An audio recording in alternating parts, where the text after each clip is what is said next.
प्यारे श्रोता, स्वागत है आपका हमारे मोटिवेशनल चैनल नया सवेरा में। आज की कहानी श्रृंखला है अच्छे कर्मों का फल कब मिलेगा। चलिए कहानी को शुरू करते हैं। उससे पहले आप वीडियो को लाइक कर दीजिए।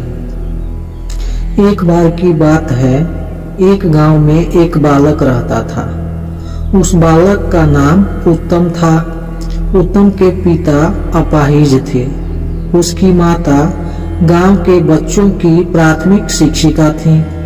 वे अपना घर भी संभालती एवं गांव के बच्चों को पढ़ाती भी थीं। उत्तम अब बड़ा हो रहा था। वह इतना समझने लगा था कि घर का सारा बोझ उसकी माता पर ही है। वह अपने माता के बोझ को बांटना चाहता था। वह अपनी माता के गृह कार्य में उनकी मदद करता था। अब वह बड़ा हो चुका था, इसलिए पास के गुरुकुल में पढ़ने जाया करता था। एक दिन उसकी कक्षा में उसके गुरुजी ने बच्चों को बताया कि अच्छे कर्मों का अच्छा फल मिलता है और बुरे कर्मों का बुरा फल मिलता है। उत्तम के दिमाग में यह बात बैठ गई। उसने अपनी माता से पूछा, माँ, क्या सच में अच्छे कर्मों का अच्छा फल और बुरे कर्मों का बुरा फल मिलता है? माँ ने उत्तर देते हुए कहा, हाँ बेटा। फिर उत्तम ने पूछा, माँ, तो हम लोग तो सदैव अच्छे कर्म करते हैं, हमें फल कब मिलेगा? कितना समय लगता है अच्छे कर्मों का फल मिलने में? माँ, माता अपने पुत्र के प्रश्नों को सुनकर हंसते हुए बोली, बेटा, ये तो मुझे नहीं ज्ञात है, तुम ही बताओ। तो उलझे हुए उत्तम ने कहा, मुझे भी पता नहीं माँ। अपने बेटे के उलझन को देखते हुए माता बोली, यह सब छोड़, देख आज खेत से मकई लाई हूँ, चल तुझे पकाकर खिलाती हूँ। माता उत्तम का हाथ पकड़कर उसे रसोई में ले गई। वह मकई पकाने लगी। उत्तम भी वहीं बैठ गया, परंतु उसके दिमाग में वही प्रश्न घूम रहा था। अगले दिन उत्तम जल्दी गुरुकुल जाता है। वहां जाकर वह गुरुजी के आश्रम के बाहर उनकी प्रतीक्षा करता है। गुरुजी बाहर उत्तम को देखकर अपनी कुटिया से बाहर आते हैं। फिर वे प्रश्न उत्तम से पूछते हैं, क्या बात है पुत्र, इतने सवेरे तुम यहाँ क्या कर रहे हो? अभी तो तुम्हारी कक्षा का समय नहीं हुआ। इस पर उत्तम गुरुजी से कहता है, गुरुजी, मेरे प्रश्न मुझे विचलित कर रहे हैं। प्रश्नों के समाधान के लिए मैं आपके पास आया हूँ। गुरुजी ने उत्तम से कहा, पुत्र, अपने प्रश्न पूछो। उत्तम ने पूछा, गुरुजी, क्या यह बात सत्य है कि हमें अच्छे कर्मों का फल अच्छा मिलता है और बुरे कर्मों का फल बुरा मिलता है? गुरुजी सहमति जताते हुए हाँ कहा। हाँ सुनने के उपरांत उत्तम ने दूसरा प्रश्न पूछा, गुरुजी, अच्छे कर्मों का फल कितने दिन में मिलता है? गुरुजी ने उत्तर दिया, समय से पुत्र, जब उस कर्म के फल आने का समय होता है उस समय ही अच्छा या बुरा फल मिलता है। आतुर उत्तम ने पूछा, परंतु गुरुजी, यदि मैं दुगने उत्साह से अच्छे कर्म करूं तो? गुरुजी उत्तम की बात एवं मनोदशा को समझ चुके थे। उन्होंने उत्तर दिया, तब बेटा दुगुना समय लगेगा। व्याकुल उत्तम ने फिर पूछा, गुरुजी, यदि मैं और मेहनत से और ध्यान पूर्वक अच्छे कर्म करूं तो? तब गुरुजी ने मुस्कुराते हुए कहा, तब तिगुना समय लगेगा पुत्र। उत्तम परेशान हो उठा।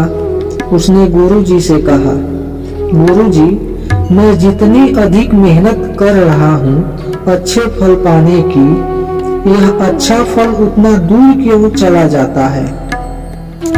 गुरुजी ने मुस्कुराते हुए कहा, पुत्र, क्योंकि तुम्हारा ध्यान फल पर है, कर्म पर नहीं। उत्तम कहता है, मैं समझ नहीं पाया गुरुजी। गुरुजी ने कहा, मेरी बात ध्यान से सुनो पुत्र। तुमने कितने भी अच्छे बीज बोए हो और तुमने कितनी भी अच्छी खेती की हो, जब फसल आने का समय होगा तभी पता चलेगा कि फसल अच्छी आएगी या खराब। तुम कितना भी अच्छी खेती करो, समय से पहले फसल नहीं आती। तुम कितना भी बुरी खेती करो, समय से पहले बुरी फसल भी नहीं आती। वैसे ही पुत्र, कर्म का फल तो तभी मिलता है जब वह कर्म के फलित होने का समय आता है। परंतु हाँ, यदि तुम केवल अच्छे फल की इच्छा से फल के ऊपर ध्यान केंद्रित करते हुए कर्म करोगे तो अच्छे फल मिलने की संभावना दूर होती जाएगी।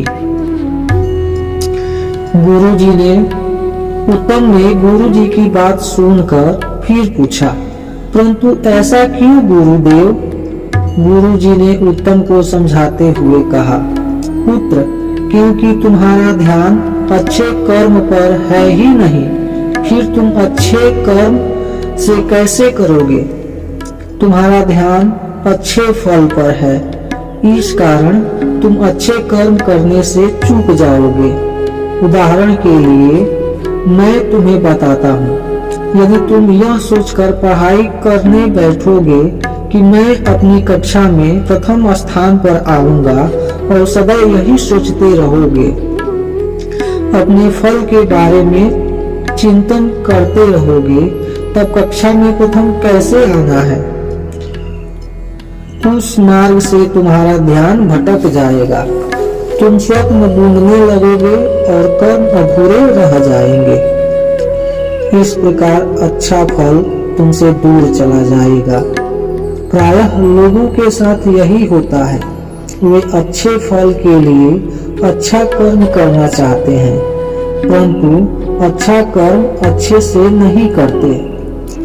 गुरुजी आगे कहते हैं, अच्छे फल के चिंतन से ज्यादा आवश्यक अच्छे कर्म का ज्ञान है। यदि अच्छे कर्म का ज्ञान होगा और अच्छे कर्म के पथ पर निरंतर चलोगे तो अच्छे फल अवश्य मिलेंगे, इसमें कोई दो राय नहीं है। परंतु यदि अच्छे फल के बारे में सोचते रहोगे तो अच्छा कर्म नहीं हो पाएगा। अच्छे फल पर ध्यान रखना भी ध्यान को भटका देता है। तुम्हारे कर्मों में त्रुटि रह जाएगी और अच्छा फल दूर चला जाएगा। पुत्र, उत्तम समझ चुका था कि अब अपने अच्छे कर्मों के लिए अच्छे पथ का निर्धारण कर उस पर निरंतर चलना है। यही अच्छे फल का रास्ता है। अच्छे फल के बारे में सोचना मूर्खता है, वह हमें हमारे पथ से भटका देती है।